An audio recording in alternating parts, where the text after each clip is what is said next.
Before we begin this powerful story, don't forget to subscribe. We share real, emotional stories that deserve to be heard. The sun had just begun its slow descent, casting long golden streaks across the fields of the Rourke family farm. Wind whispered through the tall grass, rustling cornstalks and sending gentle ripples across the small lake that nestled at the edge of the property. It was a peaceful evening, the kind that made everything feel suspended in slow motion. Clover, the chestnut mare, stood in the paddock near the fence, her ears flicking lazily at the buzzing of summer flies. She was tall, with a reddish-brown coat that shimmered in the light, and white markings running down the middle of her nose. She had been part of the farm for almost 10 years, steady and calm, as much a part of the family as any person. In the distance, laughter rang out. "Eli, stay close," called out Sarah, wiping her hands on a dish towel as she stood on the porch, shielding her eyes from the sun.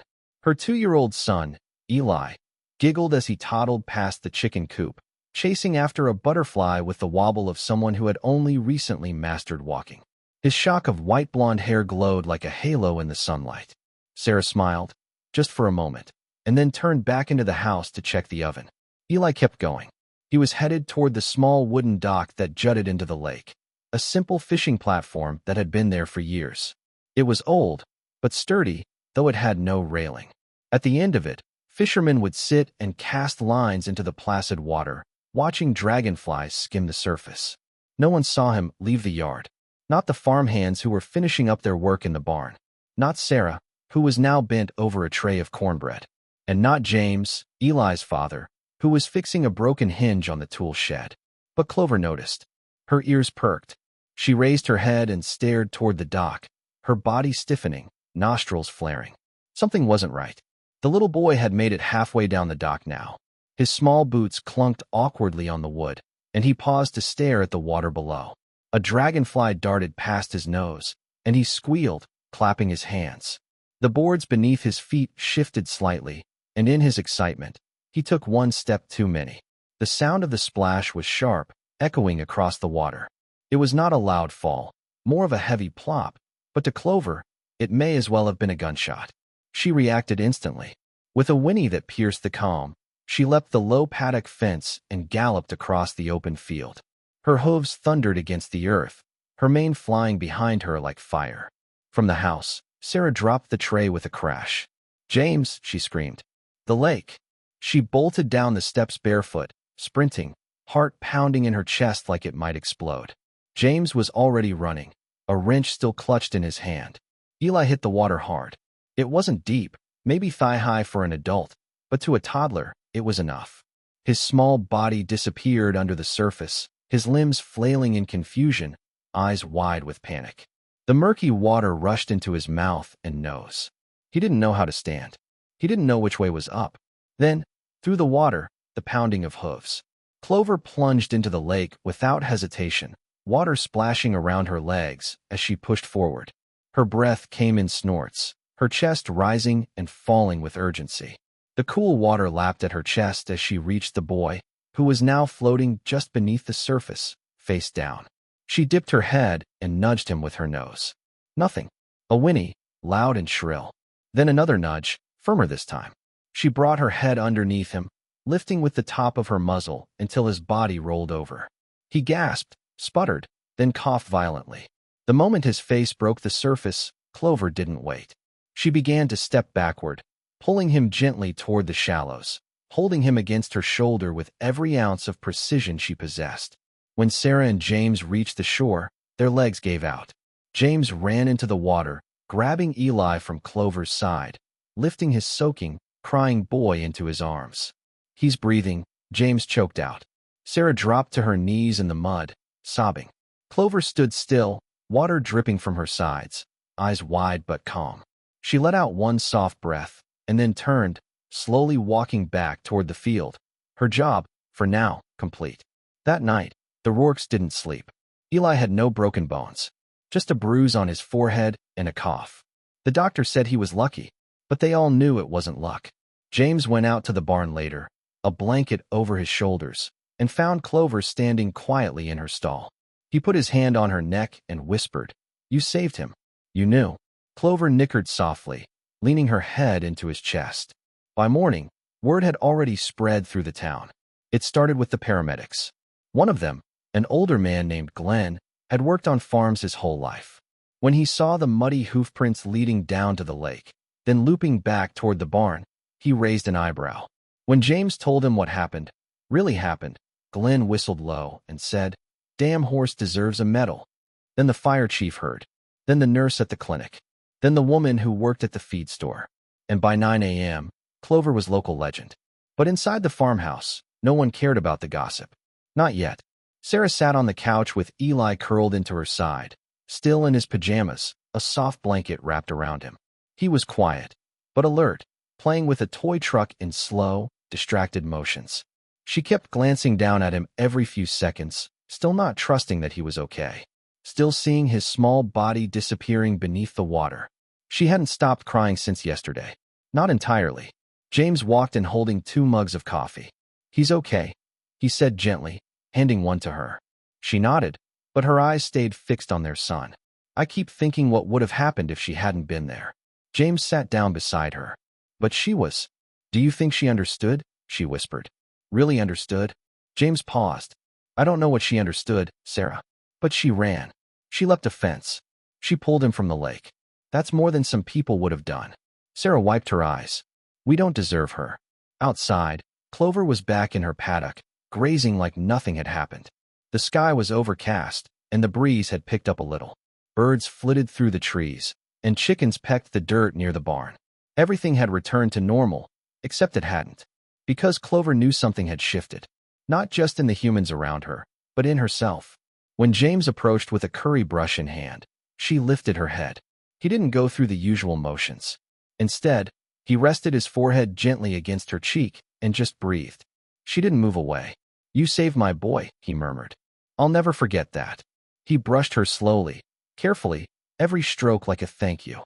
By afternoon, people began showing up. First it was Glenn, the paramedic, who brought over a salt lick as a gift of honor. Then came a local reporter, clipboard in hand, asking if she could take a photo. Then the neighbor from across the road, with her twin daughters and a bag of carrots. James tried to wave them off at first, saying it wasn't a spectacle, that Clover didn't need fanfare. But Sarah, standing by the window, quietly said, "Let them see her. Let them know this matters." So Clover stood in her paddock while people came, one by one, to thank her. Some pet her gently. Some just stared. Children whispered to their parents, wide-eyed and amazed. "Is this the horse that saved the little boy? She's so big." She knew he was in trouble. No one could quite explain it. But the awe was real, almost sacred. At one point, the sheriff arrived, a tall man with a kind smile, and handed Sarah a framed certificate that said Hero of the County. It was clearly meant to be symbolic, a sweet gesture. But Sarah held it like it was made of gold. Clover, unfazed by the attention, munched on an apple and flicked her tail. That evening, Sarah tucked Eli into bed and sat beside him for a long time, watching him sleep. His breathing was even now, calm, his tiny hand resting on a stuffed rabbit. The image of him coughing water, gasping for breath, would never leave her. But this was peace. She stood slowly and walked out into the barn. The sun had gone down, and the stalls were dark and quiet. Clover turned her head as Sarah approached. "I never believed in miracles," Sarah said softly. "Not really." She stepped closer, holding out a sugar cube in her hand. Clover took it gently, her breath warm against Sarah's fingers. "But you were one. You are." Sarah rested her hand on Clover's neck, just for a moment. "Thank you." Later, as the stars came out, James found Sarah sitting on the porch, a blanket over her lap. "She sleeping?" he asked. Sarah nodded. Finally, they sat in silence for a while, the sounds of crickets filling the air. "You know what's strange?" James said eventually. "I think she knew before we did. She saw something, felt something, before anyone could react." "She saw our son," Sarah whispered. "She chose him." James looked out across the fields toward the barn. "She's not just a horse anymore." Sarah smiled faintly. She never was. 3 days earlier, before anyone imagined what would unfold, the farm was its usual, slow-moving world of quiet tasks and familiar routines. Eli had only recently started exploring without clinging to Sarah's leg. At 2.5 years old, he was bold in the way toddlers often are. Fearless, curious, unaware of danger. Everything was worth touching, climbing, tasting. The lake was one of his favorite places. It wasn't large, more like a pond with a name, but to a child it looked like an ocean. He liked to throw rocks into it, giggling at the splash. Sometimes James would let him dangle his feet off the dock, his tiny toes skimming the water. Always supervised, always careful. But that week, things had been hectic. The tractor had broken down. One of the goats got sick. Sarah was overwhelmed. James had been up since 4 a.m. every day. There were no grandparents nearby to help, and no one expected a toddler to wander off while they were all still within shouting distance. No one, except maybe Clover. Even then, she'd been watching. Clover wasn't like the other horses. She had a stillness about her, as if she was always listening, always measuring the energy around her. While other Mares were skittish or greedy for treats, Clover was calm and precise. She moved with intention. She watched people, not just followed them, but studied them. James had once joked that she was more dog than horse. She's got eyes like she's thinking in full sentences. Back in the winter, when Eli was teething and screamed for hours every night, it was Clover's stall that calmed him. Sarah had bundled him up one evening and wandered out to the barn in desperation. She held the baby close and stood next to the mare, who reached down and gently sniffed his head. Eli had stopped crying within minutes. From that point on, Clover and Eli had a bond no one else quite understood. He would toddle over to the paddock, and she would come. Always. She never spooked around him, never stepped too close, never got aggressive. She simply lowered her head and stood there, as if to say, "I see you. You're mine to watch." 3 days before the accident, Sarah had taken a photo. Eli pressed up against the fence, tiny fingers wrapped around the wood, Clover lowering her head to meet his gaze. The image would later appear in the local newspaper. But in that moment, it was just a sweet afternoon, one of many. Ordinary, but beautiful. On the morning of the fall, something had been off.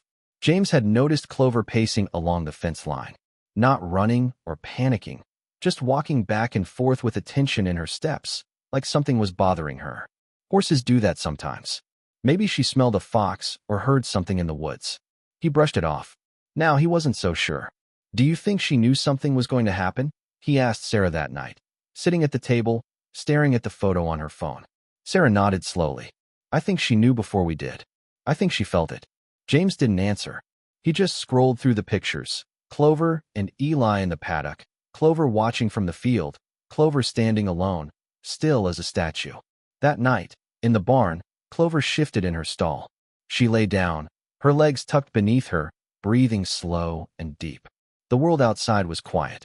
No visitors, no noise. But inside the farmhouse, something had shifted. There was a new kind of reverence in the way James fed her now. A pause in Sarah's hand whenever she passed the barn window. A deeper kind of awareness. Clover wasn't just livestock anymore. She was part of the story now, the moment everything could have gone wrong, but didn't. The protector no one expected. And she was still watching. It happened fast. Sarah had only turned her back for a second, 2, at most. She was hanging laundry on the line, her arms full of damp sheets, and Eli had been sitting in the grass playing with a toy truck just a few feet away. He was humming to himself, rolling it through the dirt. She turned to pin a corner of a sheet. The wind tugged it from her hands, and for a few seconds, she was chasing it down. When she looked back, Eli was gone. Her heart dropped.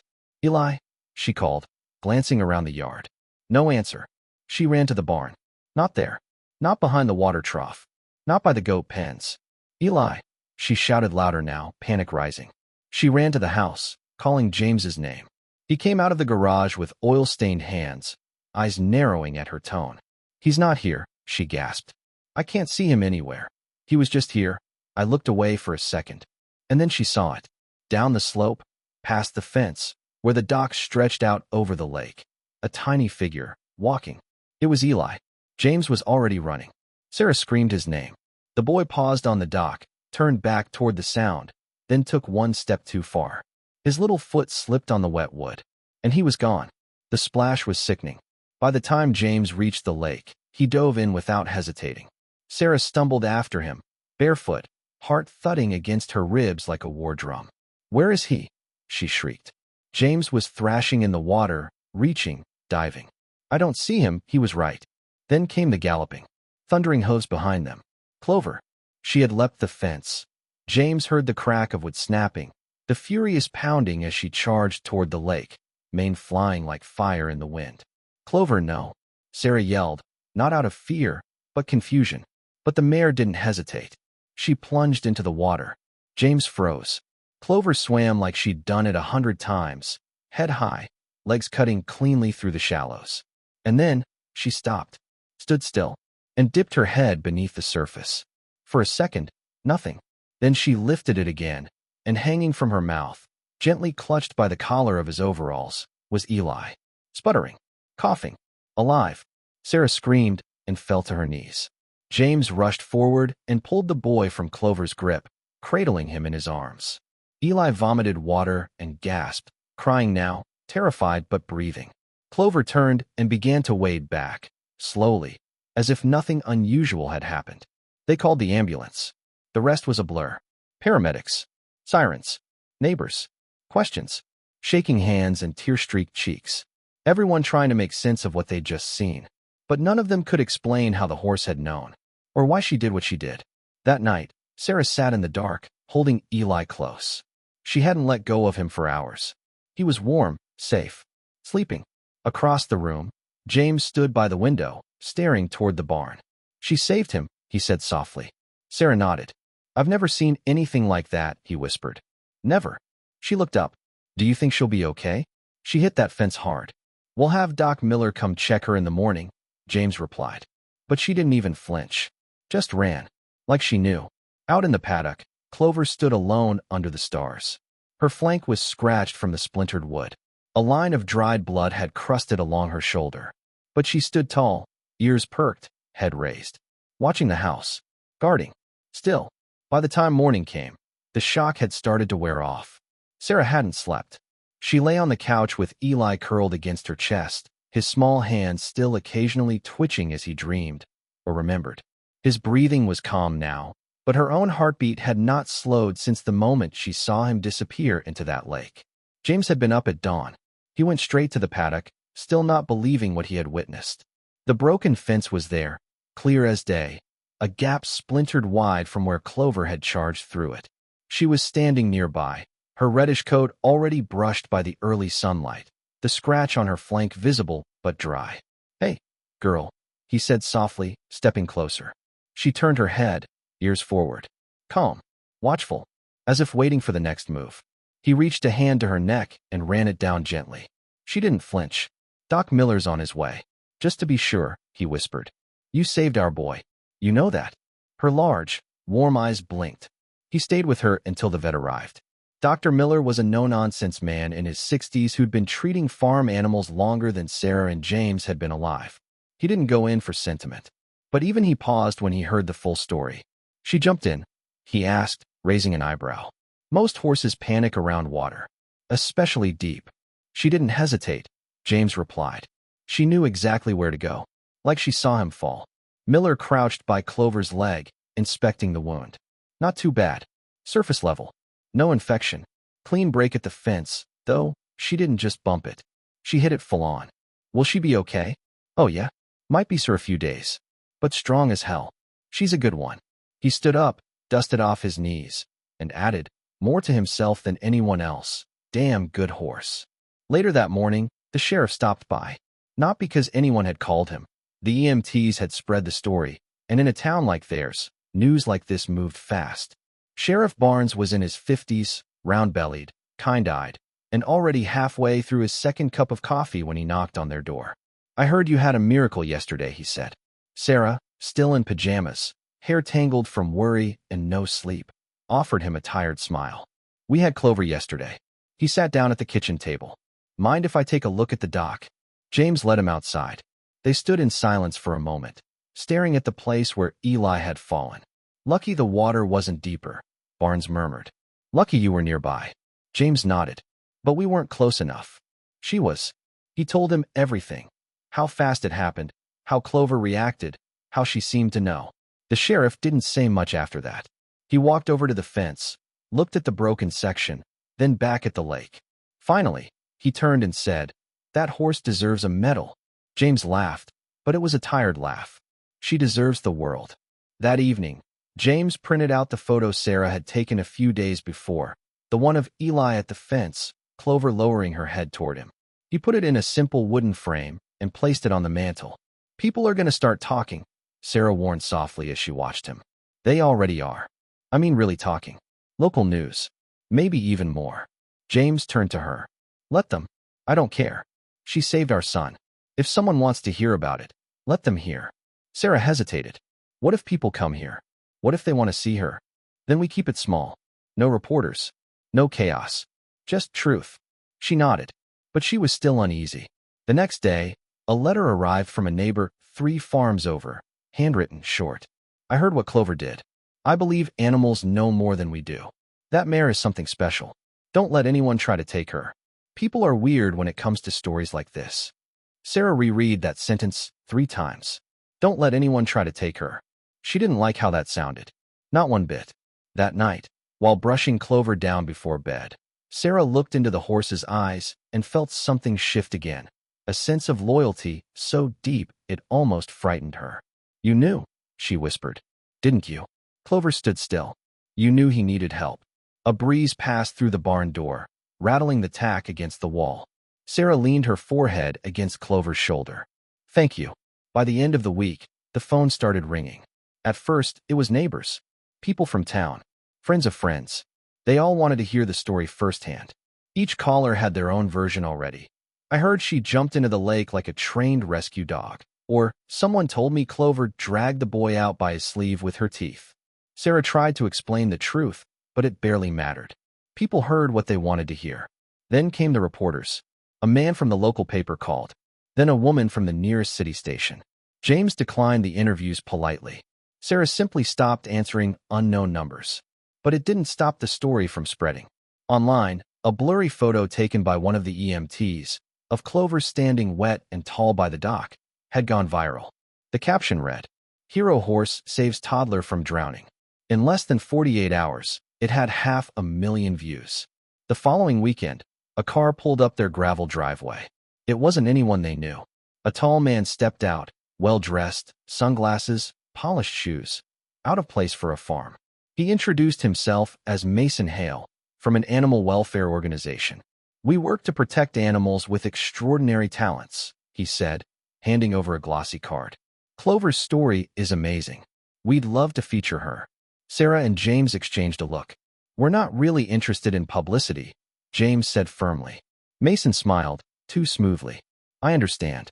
But we can offer compensation. Clover could appear in special events, educational programs, even commercials. You could do a lot of good." "Is that supposed to mean money?" James asked. Mason chuckled. "Well, money helps do good, doesn't it?" Sarah stepped forward. "She's not for sale." There was a pause. Mason's smile never dropped, but it changed. It grew thinner. "I didn't say she was," he said. "We just want to give her a bigger stage." "She already has one," James said. "It's called Our Pasture." Mason gave them a business card anyway, tucked it into Sarah's hand. "Think it over." And then he left. That night, Sarah stood at the window and watched the moonlit fields. Clover was out there, quietly grazing. Eli was asleep upstairs. Everything looked normal, but it didn't feel normal. She couldn't stop thinking about what the neighbor had written in that note. Don't let anyone try to take her. Was that what this was becoming? She didn't want to be dramatic, but fame was dangerous. Not just for people. For animals, too. There were stories. Stories of horses taken for shows. Overworked. Paraded around until they were too old or too scared to perform. Rebranded. Sold. Forgotten. Sarah walked out to the barn and leaned against the stall door. "You're not going anywhere," she whispered.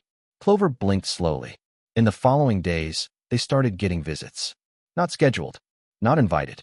People just showed up, families with kids, old couples, even teenagers with their phones out. One woman pulled up in an SUV and immediately got out with her camera, calling. "Is this where the horse lives?" "The one from TikTok." James had to ask 3 different people to leave the property. The 4th one refused. "This is public interest," the man barked. "You can't hide her forever." "Get off my land," James said, jaw tight. The man finally left, but not before snapping a photo through the fence. That night, they put up a new sign at the edge of the driveway. "Private property. Do not enter." No photos. No tours. And another one by the barn. Clover is family, not for show. Still, Sarah couldn't shake the feeling that someone, somewhere, was planning something bigger. One morning, Eli woke up and asked, "Can Clover come in the house?" Sarah smiled. "She's a little big for that, baby. But I want to hug her. We'll go out to the barn after breakfast, okay?" Eli nodded and held out his little arms, showing how wide his hug would be. Like this. Later, when they walked out together, Clover was already by the gate, like she'd been waiting. Eli ran up and wrapped his arms around her front leg. Clover lowered her head and gently nuzzled his shoulder. Sarah snapped a photo this time, but just for herself. Some memories belonged to the family, not the internet. That afternoon, James called a friend from a neighboring county, an old rodeo rider who now ran a private stable. "I need advice," James told him. "About a horse?" "About protecting one." James's friend, the former rodeo rider named Hank, arrived 2 days later in a rusted pickup with a silver toolbox in the back and a face weathered by sun and dust. He didn't waste time with greetings. He stepped out, shook James's hand firmly, and said, "Heard you've got a horse too famous for her own good." James nodded grimly. "And people who want to make her their property." Hank gave a dry chuckle. "Fame's a disease. Spreads fast. Kills what's real." They walked the perimeter of the pasture, discussing everything. The broken fence, the viral photo, the man in the suit, the strangers who wouldn't stop coming. "You got security cameras?" Hank asked. "Not yet. Thought about it, but don't think. Do. People steal horses for less than what Clover's become." James blinked. "You think they'd actually try to?" "I know they would." Hank leaned on the fence post and looked toward the barn, where Clover stood peacefully, tail swishing in the breeze. "She's not just a horse anymore," he said. "To them, she's a headline, a paycheck, a prize." That night, James stayed up researching outdoor cameras, solar-powered alarms, and legal protections for livestock in their state. Sarah came downstairs around midnight, wrapped in a blanket. "You're still thinking about that guy, aren't you?" James nodded. "And the next one who shows up with a better smile and a bigger wallet." Sarah sat beside him. "We could move her, just for a while. Somewhere quiet. Safer." He looked at her. "You want to send her away?" "No," she whispered. "But I don't want to lose her either." The next morning, Eli woke up crying. "Is someone going to take Clover?" he asked through tears. Sarah hugged him tight. "No, baby. No one's taking her. But I heard Daddy say, Clover's home. She's staying with us. I promise." Eli's small arms clung to her neck. "Can I sleep in the barn?" That night, James laid out a sleeping bag in the barn loft for him. "Just for fun," they said. "Just to camp out." But deep down, they all felt better knowing someone was close to Clover. Even if that someone was only 3 years old. 3 nights later, it happened. A truck pulled up just before 3 a.m. No lights. No sound. Just the crunch of gravel under tires. Hank had insisted they install a motion-triggered floodlight at the gate, and the moment it lit up, James was out of bed with a flashlight in one hand and his old hunting rifle in the other. Sarah called the sheriff. By the time James reached the barn, the truck was backing up fast. He only caught a glimpse. 2 men inside, both in hooded jackets. The plates were covered with mud. They vanished down the road. When the sheriff arrived, he said what they already knew. "You need more than a no trespassing sign now." Over the next few days, they turned the farm into a fortress. Hank helped build a new gate, steel, with a coated lock. James installed cameras at every entrance. Motion sensors, alarm sirens, even night vision trail cams hidden among trees. They added padlocks to every barn door. But most importantly, they kept Clover close. She wasn't allowed near the outer pasture anymore. Only the inner paddocks. Only in daylight. And never without someone nearby. The town began to murmur. Some folks thought they were overreacting. Others whispered they were hiding something. But Sarah didn't care. The world had already taken enough from people like her. Quiet people who lived simply, loved deeply, and asked for nothing. It wasn't going to take Clover. One afternoon, a letter came, certified mail. It was from a legal firm representing a so-called animal advocacy coalition. The letter was polite, almost flattering. It congratulated the family on Clover's heroic act, praised their care and stewardship, and then made a disturbing suggestion. Given her unique capabilities and public profile, it would be most appropriate to consider Clover's future as a public service animal or ambassador for animal-assisted therapy programs. If needed, We would be prepared to explore legal avenues to ensure her talents are not confined to private use. Sarah's hands shook as she read it. They're threatening to take her. Legally, she said. James looked like he'd been slapped. This is war. They contacted a lawyer the same day, an old friend of Sarah's father, now retired but still sharp. He read the letter, shook his head, and said, "They're bluffing. They have no claim. But you need to be loud and clear that you won't be bullied. What do we do? Go public. Not with your faces. With your position. Release a statement. Set boundaries. Show strength." So they did. Sarah wrote it by hand. James typed it, word for word. They posted it on the town Facebook group, where the story had first gone viral. Clover is a beloved member of our family. She is not for sale, not for rent, and not available for public appearances. While we appreciate the admiration for her actions, we will not allow her to be exploited or removed from her home. Any attempt to do so, legal or otherwise, will be met with full resistance and legal action. The post got over 8,000 shares in 2 days. Support came pouring in, not just from locals, but from across the country. Some offered help. Others offered to come and guard the farm. They politely declined. But the message was heard. For now, Clover was safe. But they all knew this wasn't over yet. Not by a long shot. Things quieted down for a while. The news crews stopped coming. The strange cars stopped slowing by the edge of the field. Even the mail returned to its usual rhythm. Bills, flyers, and the occasional note from a neighbor who still brought homemade pies and refused to text. But the family didn't relax. Not fully. Every night, James walked the perimeter with a flashlight and his rifle slung across his shoulder. Every morning, Sarah checked the security camera footage over coffee, looking for unfamiliar faces or headlights in the dark. Even little Eli, no longer sleeping in the barn, insisted on kissing Clover goodnight, as if some part of him feared she might not be there in the morning. Then came the night of the storm. It wasn't forecasted to be anything serious, just a squall line with some wind and a little lightning. But around 11 p.m., the wind snapped with a sudden crack, and something large hit the side of the barn. Sarah rushed to the window. James, the fence. They ran outside in their pajamas, boots half on, as rain pelted the roof like gravel. A whole section of the back fence had collapsed. A large branch had fallen right through it, taking the wire and a fence post with it. Worse, the inner gate had blown open, and Clover was gone. James took the truck, headlights piercing the trees as he drove the nearby gravel paths. Sarah and Hank, who happened to be visiting again, took flashlights and started calling Clover's name into the wind. "Clover, girl, where are you? Come home.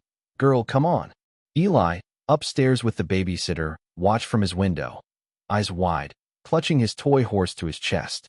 They found her just past midnight. She was down by the creek, pacing near the road, clearly agitated. James whistled sharply. She turned, startled, but when she saw him, she whinnied loudly and trotted over. He ran to meet her, threw his arms around her neck, and held on as rain soaked them both. "You scared the hell out of me," he whispered. But something about her body language made his heart sink. She kept turning her head toward the trees. Ears pinned, breath short, eyes wild. "What is it?" he murmured. "What's out there?" That's when he saw it. A flash, just for a second, beyond the trees, like a camera. The next morning, James walked the property with Hank and found it, a small trail cam. Not theirs. Wired to a tree near the road, aimed directly at the field. It wasn't hidden well, but it hadn't been there the day before. Whoever had put it there was sloppy or rushed. James brought it inside, sat it on the kitchen table like a dead animal. "What do we do with this?" Sarah asked. "Give it to the sheriff," Hank said. "Let them know someone's watching." "They already know someone's watching," James replied. "They just don't care." Later that week, another envelope arrived. Unmarked. Inside was a photo. Clover, in the field. From above, likely taken by drone. No letter. No explanation. Just the image. On the back, scribbled in black ink. "She belongs to the people now." They called the sheriff again. He came out, reviewed the footage, took the trail cam and the photo, and said, "We'll do what we can." But they all knew what that meant. Not much. Rural laws didn't stretch far. Trespassing was hard to prove. And as long as no one physically hurt anyone or broke into the home, there was little the law could do. "You want peace," Hank said. "But peace won't come by waiting." That night, James locked the barn from the inside and stayed with Clover. He brought a cot, a book, a lantern, but mostly, he brought silence and resolve. Clover laid down in the straw beside him, eyes soft, body finally calm.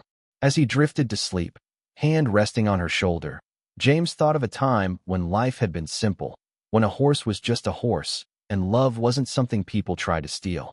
At 3:17 a.m., the motion sensor light near the back gate flashed on. A shadow moved past the camera. Then another, and another. They were coming. The motion light cut through the dark like a warning flare. James jolted awake. Clover stood too, ears sharp, breath short, her large body angled toward the door. Footsteps, gravel crunching, then a soft click. Someone was at the barn door. James didn't hesitate. He grabbed the rifle leaning against the wall and flicked off the lantern. The only light now came from the security flood behind the barn, casting long shadows across the pasture. Another click. They were testing the lock. James moved slow and quiet across the hay, stopping just behind the stall door. His heart beat hard, not from fear, but from rage. Cold, burning rage. Then, a voice whispered, "Male, you sure this is the one?" A pause. A different voice replied, "Yeah, she's the one from the lake. Get the damn chain." James pushed the stall open just enough to see the figures. 3 of them, all wearing hooded jackets, gloves. One held bolt cutters. Another carried a lead rope. They weren't kids. They were professionals. James stepped out, slow and firm. The rifle pointed at the ground, for now. Leave. Right now. All 3 turned fast. The tallest man stepped forward, hands slightly raised. "Hey, relax. We don't want trouble. You came to my property at night. You cut my lock. You are trouble." The man smiled faintly. "It's not what it looks like. We just want to." I said get out. His voice cracked like thunder. One of the other men flinched. The third cursed under his breath. Then, sirens. Loud and fast. Red and blue lights began to dance through the trees. Sarah had called the sheriff the moment the alarm triggered. The 3 men bolted. They didn't even try to argue. They ran. The sheriff arrived minutes later, followed by 2 deputies. They found bolt cutters dropped in the grass, a bag with ropes, tranquilizers, and, chillingly, a long syringe. "Animal thieves," the sheriff muttered. "Professional ones." Sarah held Eli tight against her hip as he watched the scene from the porch, eyes wide. James stayed in the barn, stroking Clover's mane with a shaking hand. "We were seconds away," he whispered. By morning, the story had already spread. Local news was back. This time, the family refused interviews. They released a short statement through the sheriff's office. "Clover is a living being, not a prize. She is not yours to take. We will defend her with everything we have." The response online was ferocious. Some praised them. Others accused them of overreacting, hoarding an animal that could help others. But the messages that mattered came quietly. Handwritten notes from strangers in small towns, messages from farmers, ranchers, even veterans. "She's yours. Don't let them break you." Eli didn't sleep for 3 nights. He kept asking if the bad men would come back. Sarah tried everything, lullabies, books, music, but nothing helped.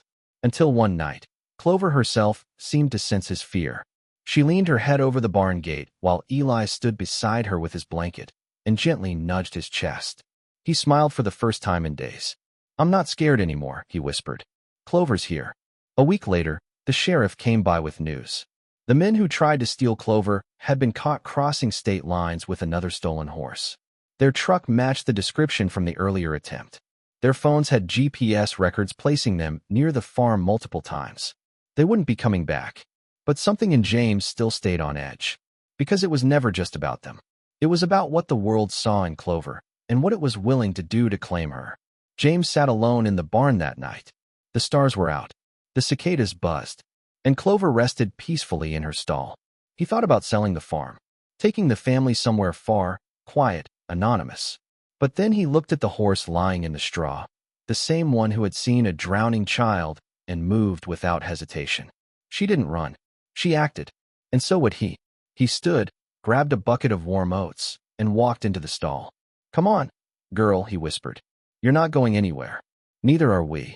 Clover stood, stretched, and bumped her head gently against his shoulder. They were home. They weren't running. Let the world come. Spring passed slowly into summer. The fields went green.